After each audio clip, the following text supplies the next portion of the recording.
This lesson is noted. We will examine the idea of the seventh day. We'll begin to unwind or unravel this theological thread and the history wrapped around this day of rest. So let's begin to unpack this climactic seventh day.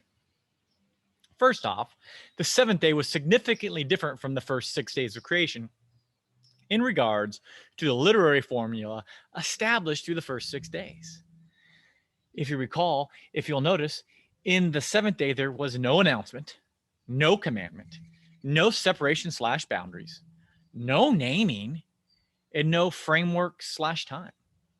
In the seventh day, there is, well, just a report and just a blessing. Now, this is a sudden literary shift in the structure of the narrative. This, like everything else, however, is very intentional. So let's go ahead and look at the passage. Genesis 2, beginning in verse 1. On the seventh day, God had completed his work that he had done, and he rested. On the seventh day, from all his work that he had done, God blessed the seventh day and declared it holy, for on it he rested from all his work of creation.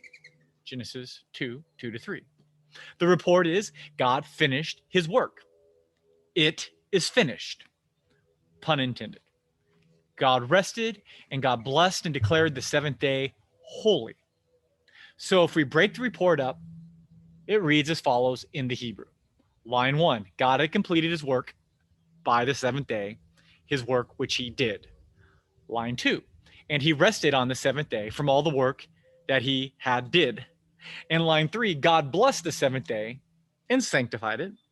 Line 4, because on it he rested from all his work that God created to do. Note the literary center of the first 3 lines. It's the seventh day. The repetition in the last section of the narrative stresses the culmination of the cessation of creation. The seventh day stands apart in grandeur as the crown to the 6 days of creation.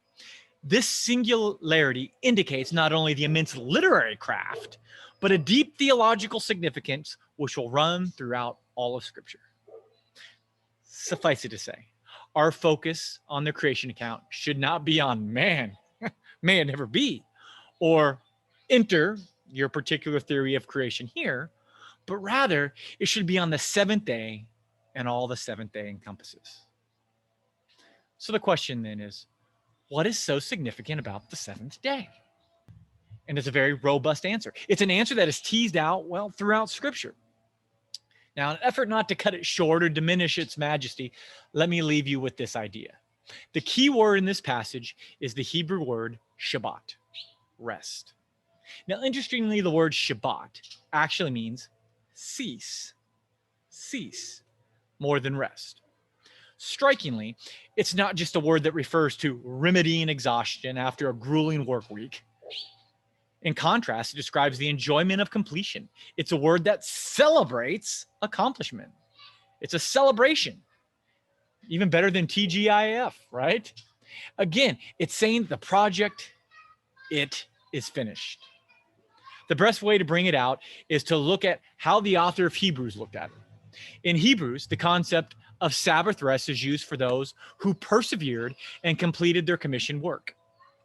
Hebrews 4:9-11 says, therefore, a Sabbath rest remains for, note this, God's people. God's people. For the person who has entered his rest has rested from his work, just as God did from his.